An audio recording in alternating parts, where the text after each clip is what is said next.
Students, আজকে আমি তোমাদের সাথে কিছু গুরুত্বপূর্ণ এমসিকিউ আলোচনা করব এই ভিডিওটিতে, যেগুলো আপকামিং যে কোনো কম্পিটিটিভ এক্সামসের জন্য গুরুত্বপূর্ণ। তাই স্কিপ না করে তোমরা শেষ পর্যন্ত দেখো, কমন তোমরা পরীক্ষায় অবশ্যই পাবে। কোশ্চেন নাম্বার 1, বক্সারের যুদ্ধের সময় দিল্লির শাসক কে ছিলেন? অপশান কি কি দেওয়া রয়েছে দেখতে পাচ্ছ। সঠিক উত্তর হবে অপশান বি, দ্বিতীয় শাহ আলম, বা ইনাকে আলম শাহ দ্বিতীয় বলা হয়।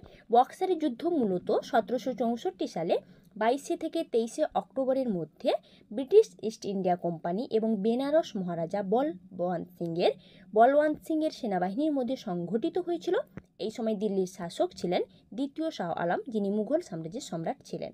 নেক্সট, নবদ্বীপ শহরটি কোন নদীর তীরে অবস্থিত?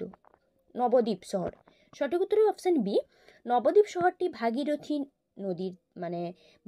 নদীর পশ্চিমে প্রায় 20 কিলোমিটার দূরে অবস্থিত।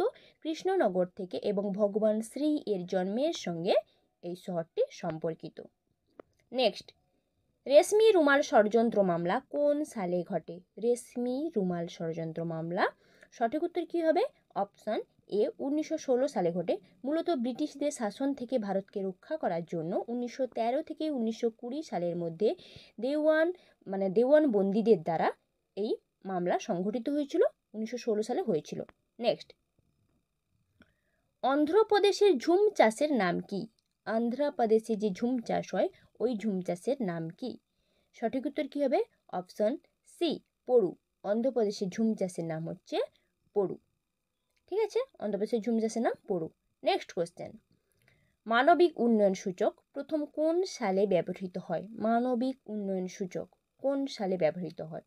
সঠিক উত্তর কী হবে? সঠিক উত্তর হবে 1990 সাল। মানবিক উন্নয়ন সূচক হচ্ছে মূলত একটি পরিসংখ্যানগত সরঞ্জাম, যেটি যে কোনো দেশের সামাজিক এবং অর্থনৈতিক সামগ্রিক পরিমাণ অর্জন করতে সক্ষম হয়। এটি হচ্ছে পাকিস্তানি অর্থনীতিবিদ মাহবুব উল হক প্রথম 1990 সালে এই মানবিক উন্নয়ন সূচক, যেটাকে HDI বলা হচ্ছে, এটা চালু করেন। ঠিক আছে, নেক্সট প্রশ্নে আমি চলে যাচ্ছি। কোশ্চেন নাম্বার 6, পোলাভারম প্রকল্প কোন নদীতে অবস্থিত? নদীগুলোর নাম অপশানে দেওয়া রয়েছে, দেখো। সঠিক উত্তর হবে অপশান ডি, গোদাবরী নদীর তীরে অবস্থিত পোলাভারম প্রকল্প।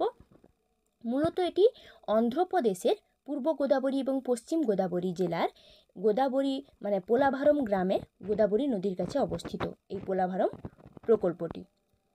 নেক্সট, ব্যাকটেরিওফাজ কে আবিষ্কার করেন? ব্যাকটেরিওফাজ, অপশান কী দেওয়া রয়েছে, দেখো। সঠিক উত্তর হবে ফেলিক্স ডি হেরেলি। ইনি ব্যাকটেরিওফাজ আবিষ্কার করেন। ব্যাকটেরিওফাজ হচ্ছে মূলত একটি ভাইরাস। ঠিক আছে, এটা হচ্ছে ফেলিক্স ডি হেরেলি আবিষ্কার করেন। নেক্সট, ভারতের নীলগিরি কী ধরনের পর্বত? নীলগিরি পর্বতটি এটি কী ধরনের পর্বত? সঠিক উত্তর কী হবে? সঠিক উত্তর হবে অপশান এ, স্তূপ পর্বত। ভারতের নীলগিরি হচ্ছে এক ধরনের স্তূপ পর্বত। ঠিক আছে, নেক্সট প্রশ্ন চলে যাচ্ছি। নিউজিল্যান্ডের রাজধানী কোনটি? নিউজিল্যান্ডের রাজধানী, অপশান কী কী দেওয়া রয়েছে তোমরা দেখতে পাচ্ছ। নিউজিল্যান্ডের রাজধানী কোনটি? সঠিক উত্তর হবে অপশান সি, ওয়েলিংডন। নিউজিল্যান্ডের রাজধানী হচ্ছে ওয়েলিংডন। ওয়েলিংডন হচ্ছে তাহলে নিউজিল্যান্ডের রাজধানী। নেক্সট প্রশ্ন, পিতবিন্দু কোথায় দেখা যায়? পিতবিন্দু কোথায় দেখা যায়? অপশান কী কী দেওয়া রয়েছে দেখতে পাচ্ছ। পিতবিন্দু কোথায় থাকে? সঠিক উত্তর কী হবে দেখে নেব। সঠিক উত্তর হবে অপশান এ, চোখের রেটিনাতে পিতবিন্দু দেখা যায়, বা পিতবিন্দু চোখের রেটিনাতে থাকে। আমাদের যে চোখ আছে তার রেটিনাতে পিতবিন্দু থাকে। নেক্সট, কে ফরওয়ার্ড ব্লক প্রতিষ্ঠা করেন?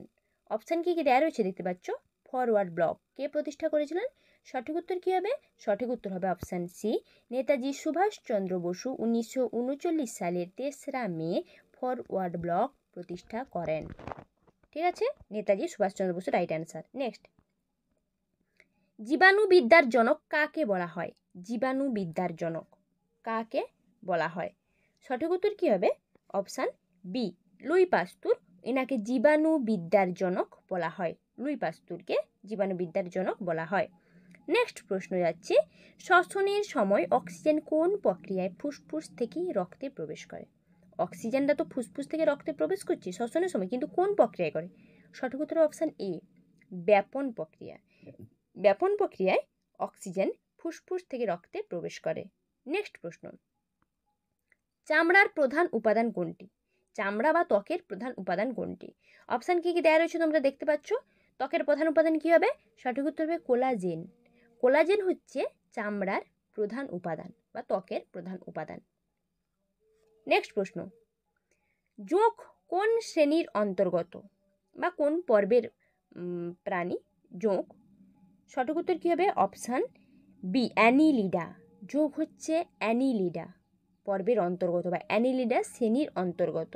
ঠিক আছে, thanks for watching my video. এখনও যারা আমার চ্যানেলকে সাবস্ক্রাইব করেনি, নতুন নতুন কন্টেন্ট পাওয়ার জন্য চ্যানেলটিকে অবশ্যই সাবস্ক্রাইব করুন।